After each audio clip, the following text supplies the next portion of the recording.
Online வர்த்தகத்தை எதிர்த்து விழிப்புணர்வு இரட்டை மாட்டுவண்டி பந்தயம் மதுரையில் நடைபெற்றது. மதுரை யானைமலை ஒத்தக்கடையில் வணிக நல சங்கம் பேரவையின் 41வது ஆண்டு தொடக்க விழாவினை முன்னிட்டு ஆன்லைன் வர்த்தகத்தை எதிர்த்து விழிப்புணர்வு இரட்டை மாட்டுவண்டி பந்தயம் நடைபெற்றது. போட்டி தொடக்க நிகழ்ச்சிக்கு பொதுச் செயலாளர் இஸ்மாயில் தலைமை வகித்தார். தலைவர் ரகுபதி, பொருளாளர் முனீஸ்வரன், துணைத் தலைவர் துரைராஜ் மற்றும் காவல் ஆய்வாளர் சுப்பையா ஆகியோர் முன்னிலை வகித்தனர். இந்த போட்டியில் 20க்கும் மேற்பட்ட மாடுகள் பங்கேற்றன.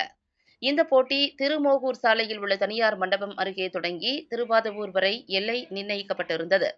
பந்தயத்தில் பெரிய மற்றும் சிறிய மாட்டு வண்டிகளில் பூட்டிய காளைகள் பந்தய எல்லையை நோக்கி சீறி பாய்ந்து ஓடின. வெற்றி பெற்ற மாடுகளின் உரிமையாளர்களுக்கு 40,000 ரூபாய் முதல் 7,000 ரூபாய் வரை ரொக்க பரிசுகள் வழங்கப்பட்டது. இந்த போட்டியை ஒத்தக்கடை மற்றும் அதன் சுற்றுவட்டார பகுதிகளில் இருந்து ஏராளமான பொதுமக்கள் கண்டுகளித்தனர். இதில் மாட்டுவண்டி ஓட்டுபவர்களை உற்சாகப்படுத்தும் வகையில் பார்வையாளர்கள் ஆரவாரம் செய்தனர்.